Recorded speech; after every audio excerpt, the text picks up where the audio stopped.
Welcome forward with Jesus' Course in Miracles. This is Chapter 4, The Root of All Evil, starting off at page 35 and finishing with 36. This is the question which you must learn to ask. In connection with everything your mind wishes to undertake, what is the purpose?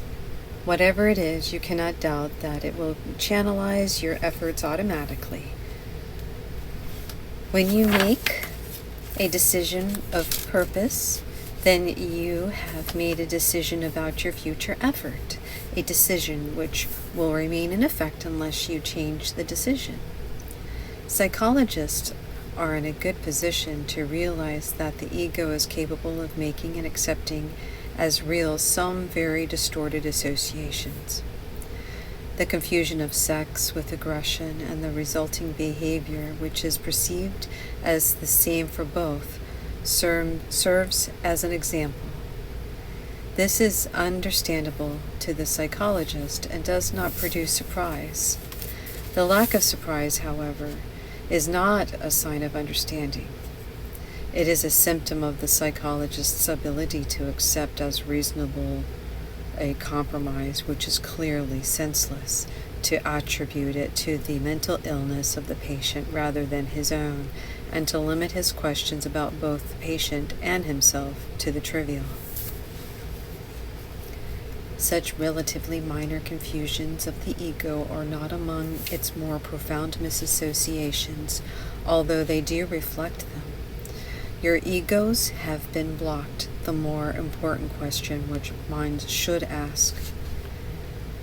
You do not understand a patient while you yourselves are willing to limit the questions you raise about his mind, because you are also accepting these limits for yours. This makes you unable to heal him and yourself. Be always unwilling to adapt to any situation in which miracle-mindedness is unthinkable. That state in itself is enough to demonstrate that the perception is wrong. The constant state. It cannot be emphasized too often that correcting perception is merely a temporary expedient. It is necessary to do so only because misperception is a block to knowledge, while accurate perception is a stepping stone towards it. The whole value of right perception lies in the inevitable judgment which it entails that is unnecessary. This removes the block entirely.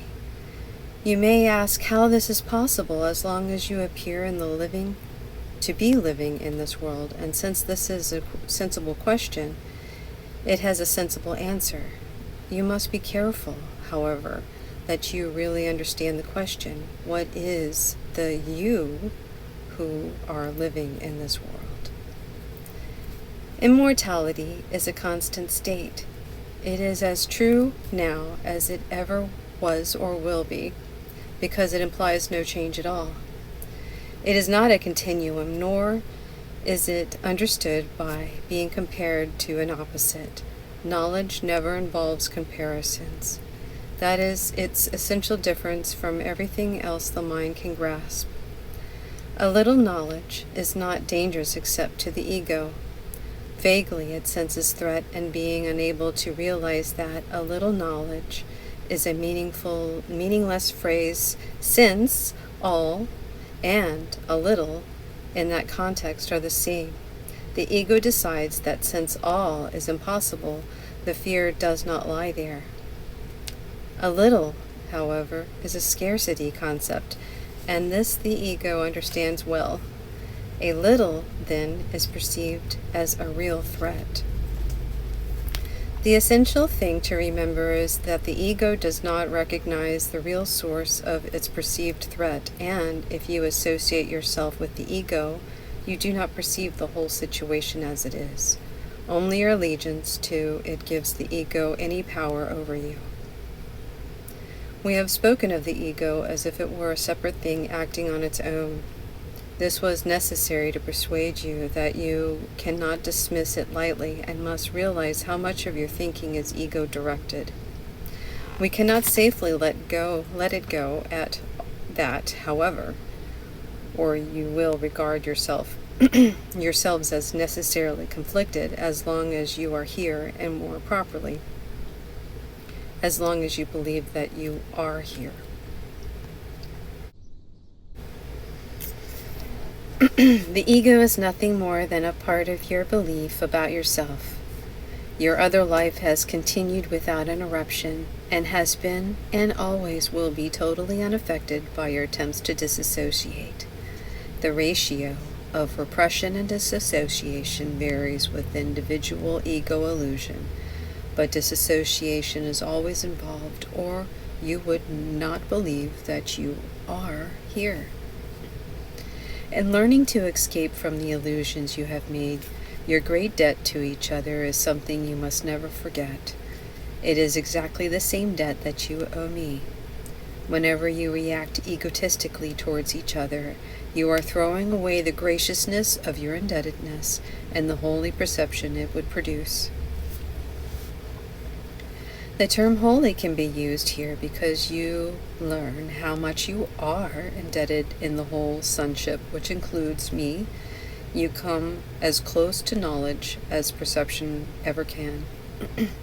The gap is then so small that knowledge can easily flow across it and obliterate it forever.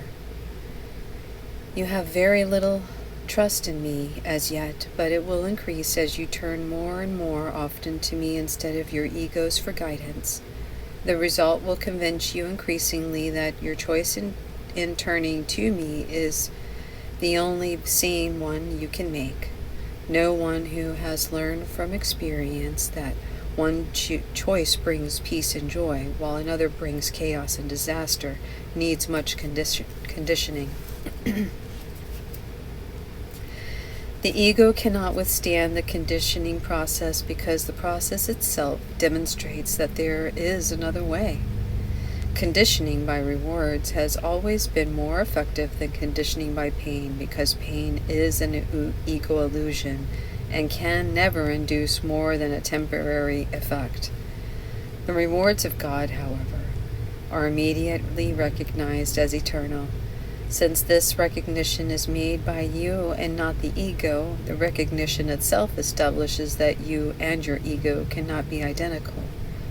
You may believe that you have already accepted the difference, but you are by no means convinced as yet.